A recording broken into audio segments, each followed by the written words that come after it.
You just want to step out of it, to step out of the whole race, the whole business. The monstrosity of being alive overwhelms you. If you have depression, if you have anxiety, if you have post-traumatic stress disorder, if you have any kind of mental health condition, this is not something to ignore. Depression, frustration, anxiety, pain, disillusion. It's just a natural part of the process of becoming a stronger version of yourself. The thing that keeps one living is a sense of future, that there will be a tomorrow, and tomorrow I've got to do this, and then the day after I've got to do that.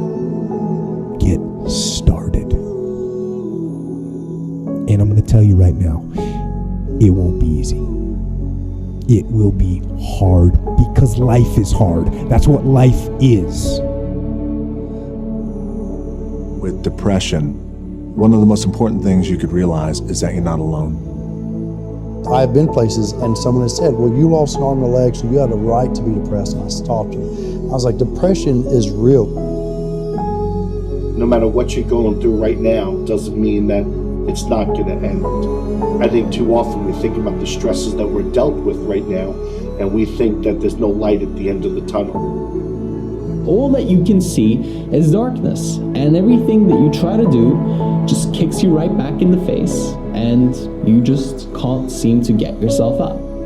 You don't even have to go through something traumatic. Some are caused by something traumatic. Some can be a chemical imbalance in the brain. There is light at the end of the tunnel. Life is hard. Life is challenging. There are ups and downs. And these challenges that you face, they're going to do their best to take you down. Do not let them. Of course you have to work. Of course you have to show up. Your team needs you. Life needs you. Your family needs you. Life is for the living. Depression is not only normal, it's essential, and be grateful for it because it allows you to reorder yourself at a higher level. I speak what's on my heart. And I gave my speech, and as I was closing, I kind of mentioned some depression. Because I was coming out of the winter months, and it hit me again this past winter, and I went and saw the doctor. So it was on my mind, and it came up. And as I was saying, I thought, this generation of people probably aren't connecting to what I'm saying. When I walked off the stage, and they lined up, the amount of people that thanked me for talking about mental health. And here I was, I thought they didn't want to hear. I thought I was stepping out of line. No, it needs to be talked about because it's not just this generation. It's people are realizing more and more that it's an issue. And the more we talk about it, the easier it is for people to be honest with themselves and get the help they need. Line up those problems and confront them, face them, fight them. Do not let them bring you down. Do not personally identify with your depression. See it as you see winter, and winter always leads to spring and summer again. See it as you see nighttime. Nighttime becomes daytime again.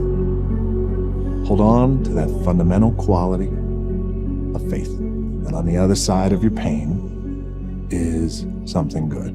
Suicide is a permanent solution to a temporary problem. No matter what you're going through right now doesn't mean that it's not going to end.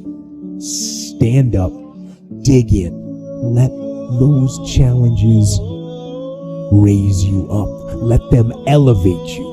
Let their demands and their trials make you stronger.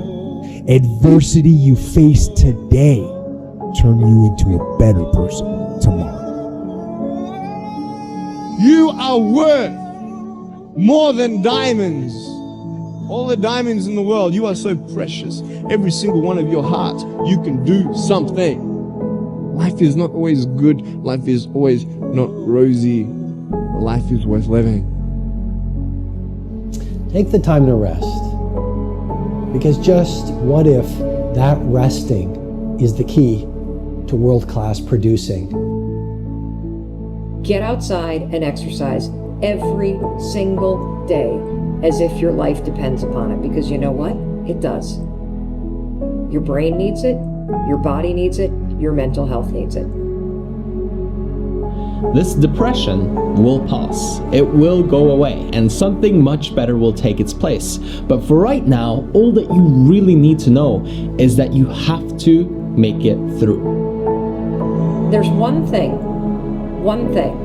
that if you did every single day, it would make an extraordinary difference in whatever mental health issue you're struggling with, and that is exercise. And the reason you've got to exercise every day is because what we know about human beings is that when you physically move, your physiology changes, and that changes your brain.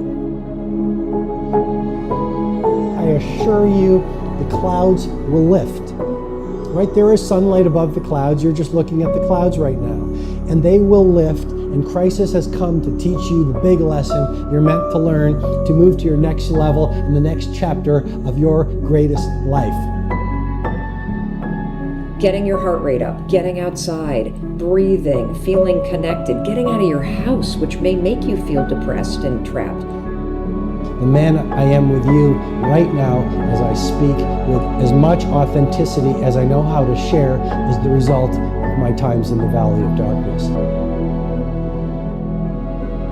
Doing that every day, that physical push, you don't have to run. You don't have to go to an aerobics class. Get outside with your dog in the woods. Walk with a good friend for 2 or 3 miles. Doing that every single day not only moves your body, which changes your mind, it gets you out of your physical environment, which is one of the things that people with depression tend to have a hard time doing. And it also creates a bit of momentum and a bit of a routine in your life. Every time I experience a bout of depression, I come out on the other end a different person, doing different things. But it's because I'm aware of what's happening and I'm looking, I'm aware. I want to see the opportunities as they present themselves to me instead of falling into the depths of a spiral down depression because I'm personally identified with what is happening when I'm upset.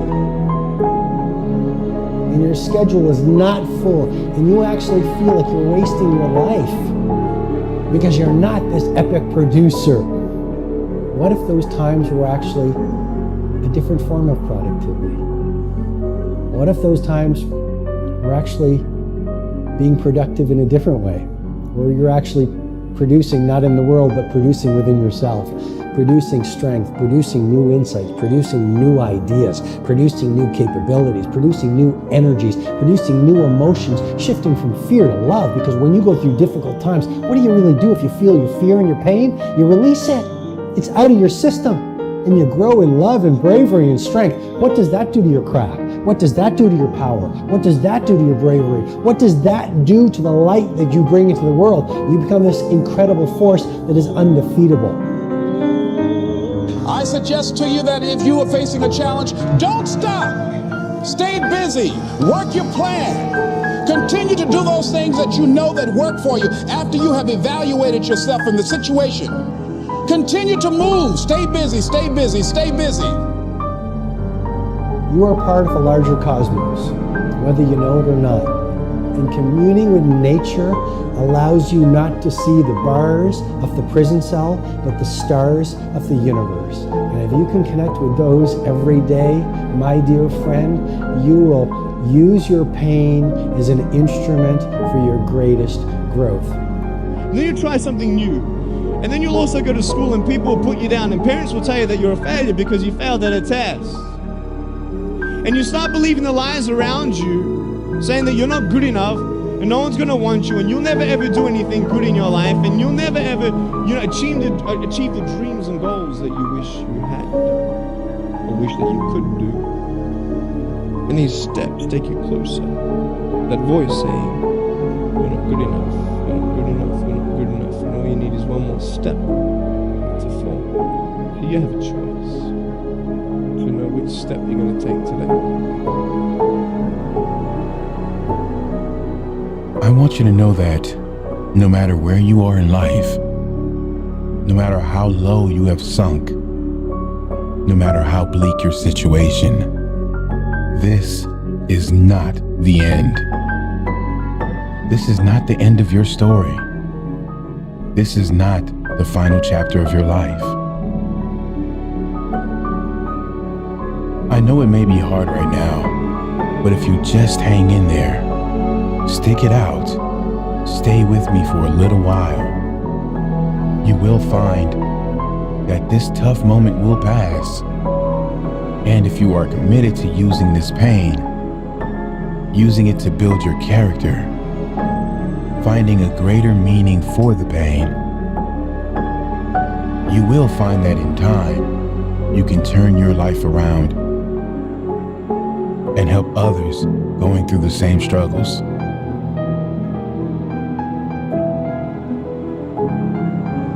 The world right now is in the middle of a mental health crisis. It's estimated almost half the population suffers from depression at some stage throughout their life. Rather than join the queue, it's important we learn why we get down and then how we can change it. Because believe it or not, we create our own negative feelings, and we can also ensure that we turn our lives around and be a positive change for others. The reason anyone gets depressed always comes down to the consistent thoughts we think and the consistent beliefs we hold. Let me say that again.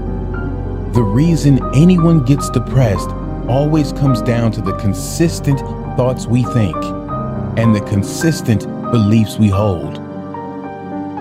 The point here is that anyone that is depressed is so because there is an external factor that didn't materialize in their life. They have lost something outside of their control or don't have something that is out of their control. In school, we are taught how to get a job, but no one teaches us how to live in a state of happiness. No one teaches us how important our conscious and unconscious thoughts and associations are. Is our happiness not worth more than a job? Yes, it is. And before you say happiness won't pay my bills, happiness will pay your bills. When you realize you will be 10 times more energized, focused, and take positive action in your life, when you first choose to develop yourself as a priority and then get to the stuff of the world. I've seen some people who many would consider to have it all in their life because they thought they were not good enough. A thought, a belief within them told them they were not worthy. These people that many were jealous of, many envious of, were not good enough. You must value yourself enough to take the time every single day to work on you, to engage in something that will ensure you are a positive influence on the world. This, of course, doesn't mean life will suddenly be perfect. The same life challenges will show up. But if your mind is strong, if your mind is at peace, your reaction to the challenging times will be very different. Your reaction will be, how can I make this work? Not why is this happening to me? And then others will look to you, not with pity, but with hope. Because your strength will become their hope, their strength. You really can be that powerful. You can ditch the victim story. You can leave the pain behind and focus on how you will react next. How you will react positively. Read all you can read to get your mind in a positive place. Take steps to ensure you will be in a better position next time. Whatever pain you are suffering from, how you can ensure it won't show again. Take little steps and soon you will be at the top of the staircase. Don't give up. You are worthy. You are more than worthy. You deserve to experience how great life can be, and you owe it to the world to be that positive change for others, to inspire others who will look to you and say, he did it, she did it, and I can do it too. And I feel like if you had heart problems and saw a cardiologist, well, everyone would be concerned about you, would know you're doing better, and it would be open and honest with the crew. But the most complicated organ in your body, if you have a problem with this, suddenly we don't want to talk about that? No, and you can get over it. And that's what people need to realize. You can be cured. You can get past it.